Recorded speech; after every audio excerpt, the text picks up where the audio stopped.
Dear students, let me first of all give you my introduction. I've started this YouTube channel, Simplify Social Science. मेरा main objective है social science को जितना interesting हो उतना मैं बना सकूं.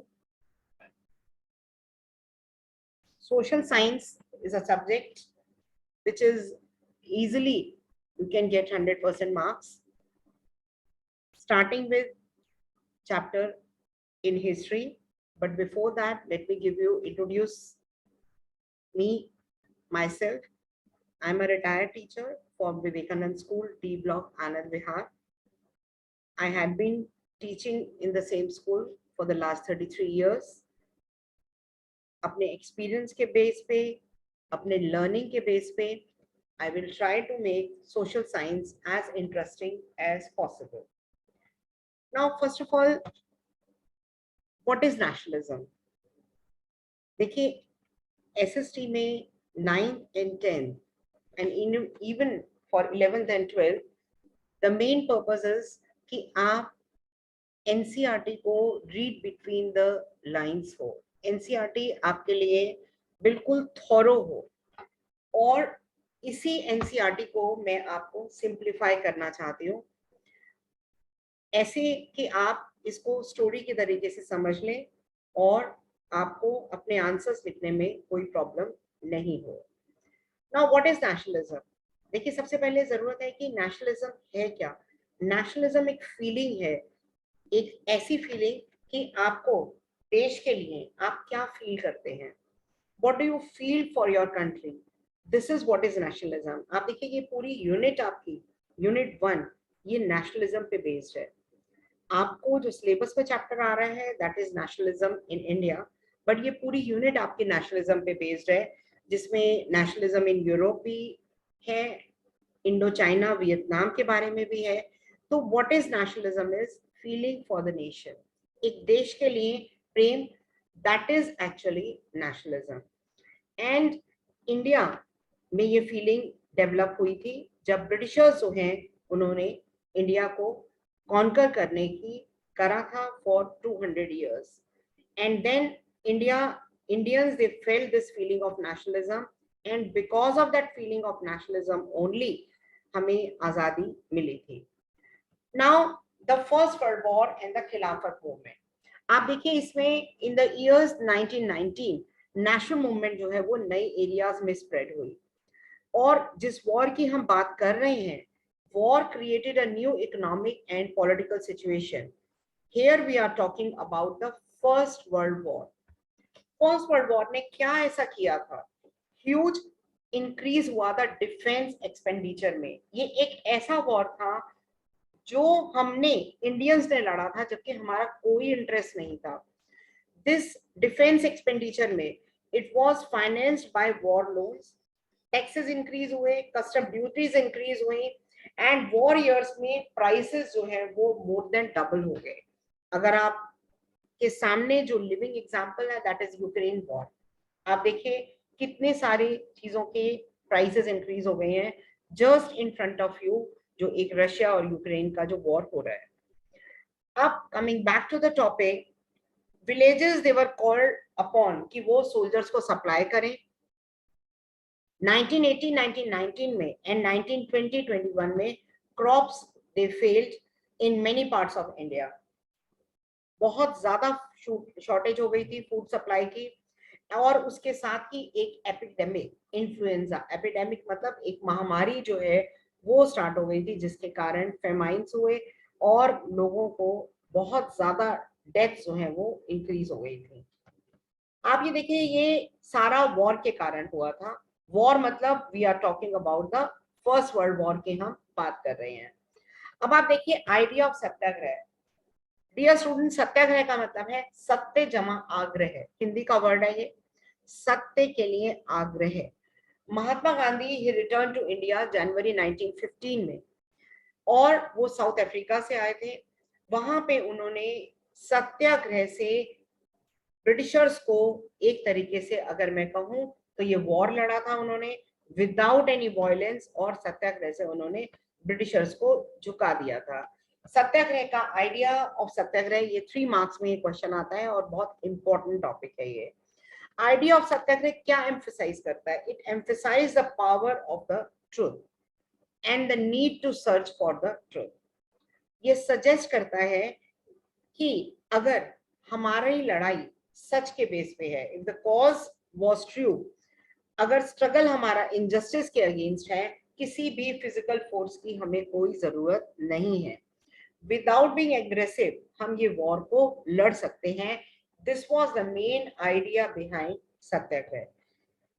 अब सोर्स ए में आप देखिए, क्या ये सत्याग्रह, सोर्स ए का जो क्रक्स है, क्या ये सत्याग्रह एक पैसिव रेजिस्टेंस था? नहीं, सत्याग्रह कोई पैसिव रेजिस्टेंस नहीं था। It is not a physical force, पर ये पैसिव फोर्स भी नहीं है।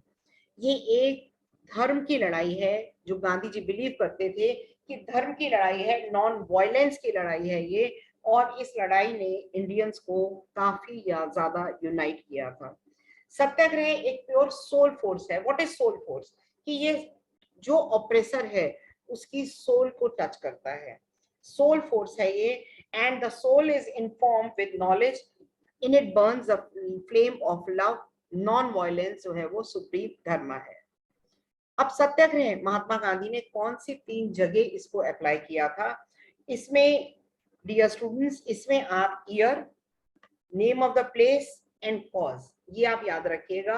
मैप के लिए तो ये 99.9% बहुत इंपॉर्टेंट है। 1917 में ही organized a satyagraha to support the peasants of Kheda district of Gujarat.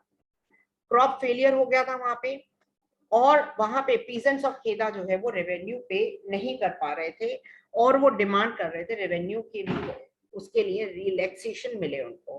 1917 में ही चंपारण में भी सत्याग्रह फॉलो किया गया था, चंपारण जो जगह बिहार में है। To inspire the peasants to struggle against oppressive plantation system. Map की मैं आपके साथ में बाद में अलग वीडियो शेयर करूंगी मैप समझाने के लिए। 1918 में Mahatma Gandhi he went to Ahmedabad to organize satyagraha movement cotton mill workers में। सो 3 मूवमेंट्स हो गई। 1917 में चंपारण बिहार में है, 1917 में ही सत्याग्रह मूवमेंट हुई थी खेदा डिस्ट्रिक्ट में पीजेंट्स के लिए, गुजरात में है।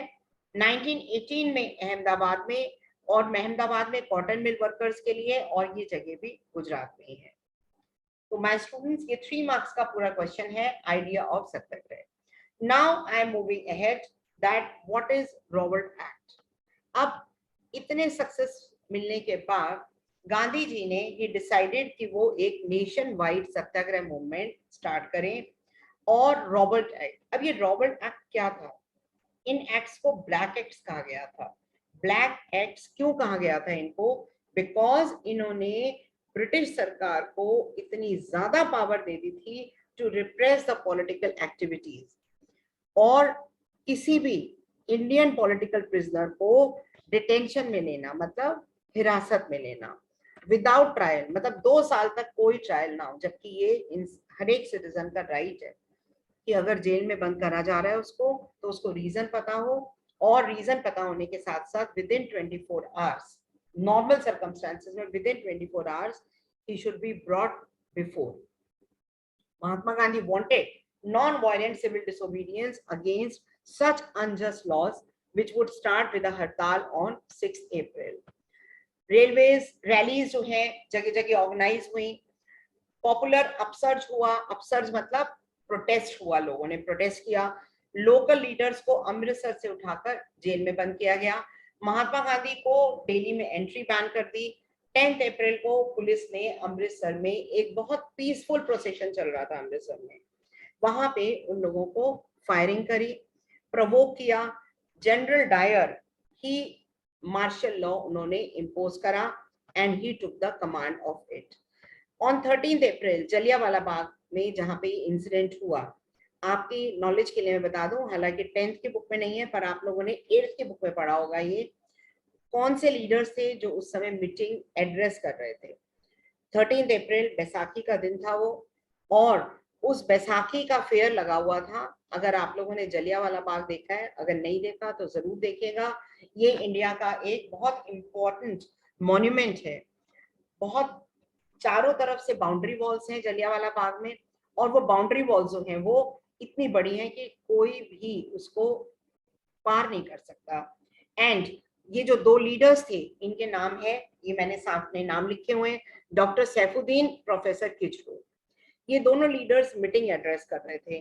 लार्ज क्राउड गैदर हुआ और एनक्लोज्ड हुआ Jallianwala Bagh ground. Annual Baisakhi fair था, ज्यादातर विमेन एंड चिल्ड्रन थे क्योंकि दोपहर का टाइम था। एंड जनरल डायर ने पीछे से दरवाजे की एक ही एंट्रेंस, इस बाग की एक ही एंट्रेंस और एक ही एग्जिट है। जनरल डायर ने अपनी कमांड अपनी आर्मी के साथ में एंटर किया, open fire on unarmoured crowds, जो कि बिल्कुल रूल्स के अगेंस्ट है, और उन्होंने फायरिंग स्टार्ट करी विदाउट गिविंग वार्निंग। उन्होंने अनआर्म्ड क्राउड पे फायरिंग करी। और जब बाद में इस पूरे एक्ट को क्रिटिसाइज किया गया all over the world, General Dyer का ये कमेंट था कि ये मैंने एक मॉरल इफेक्ट प्रोड्यूस करने के लिए किया था, विच वॉज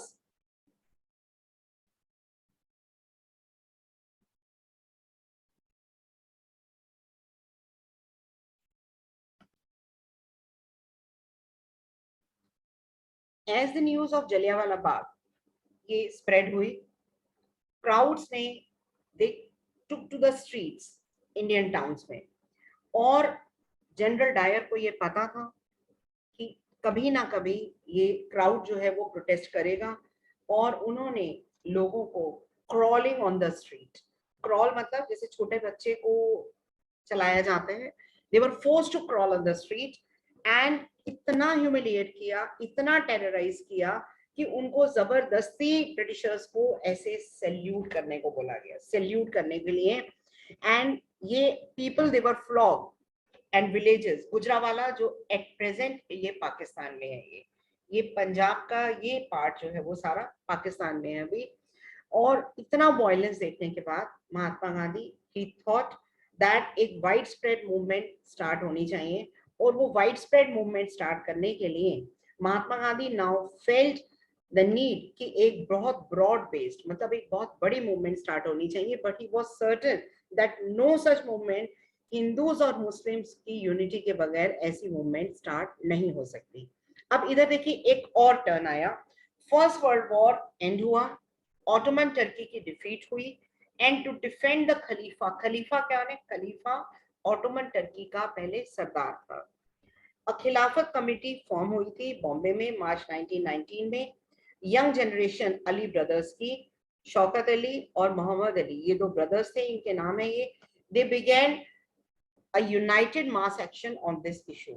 गांधी जी ने इसी मूवमेंट को एक बहुत अच्छी एक मौका देखा उन्होंने कोलकाता सेशन में सितंबर 1920 में। he convinced other leaders of the need to start a non-cooperation movement in support of khilafat as well as for the swaraj। ये मूवमेंट उन्होंने स्टार्ट करने की सोची। नाउ व्हाई नॉन कॉपरेशन, आप देखिए ये 1 मार्क में आता है ये question, the famous book of Mahatma Gandhi that is Hind Swaraj, 1 mark में आता है, इसको याद करिएगा। व्हाई नॉन कॉपरेशन, आप देखिए what was the purpose of non cooperation, असहयोग, हिंदी में जिसे हम कहते हैं असहयोग आंदोलन। इसके पीछे आइडिया क्या था, गांधी जी ने ये कहा कि इंडिया में ब्रिटिश सरकार ने अपना रूल एस्टैब्लिश किया है। किस तरीके से किया है, उन्होंने अपना रूल अगर एस्टैब्लिश किया है तो उनका जो पर्पस है वो कैसे सॉल्व हुआ, क्योंकि इंडियंस ने उनकी मदद करी। अगर इंडियंस उनको कोऑपरेट नहीं करेंगे तो एक समय आएगा कि गांधी जी का ये ब्रिटिशर्स का जो साम्राज्य है ये ताश के पत्तों की तरह बिखर के गिर जाएगा। अब ये गांधी जी प्रपोज कि ये मूवमेंट अनफोल्ड हो स्टेजेस में, अनफोल्ड इन स्टेजेस, ये भी 3 मार्क्स में या 2 मार्क्स में बहुत इंपॉर्टेंट क्वेश्चन है ये।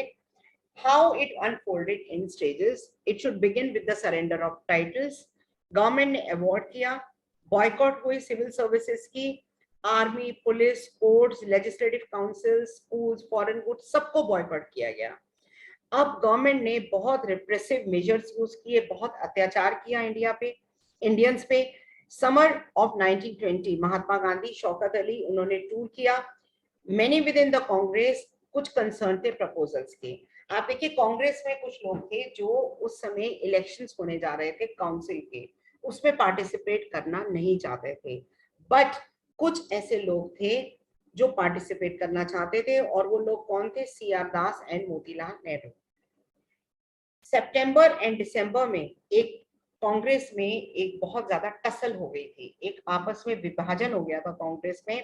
फॉर अ वाइल देयर सीम कि कोई मीटिंग पॉइंट नहीं है। फाइनली नागपुर सेशन हुआ था ये दिसंबर 1920 में, कॉम्प्रोमाइज हुआ और आपस की ये टसल जो है ये खत्म हुई।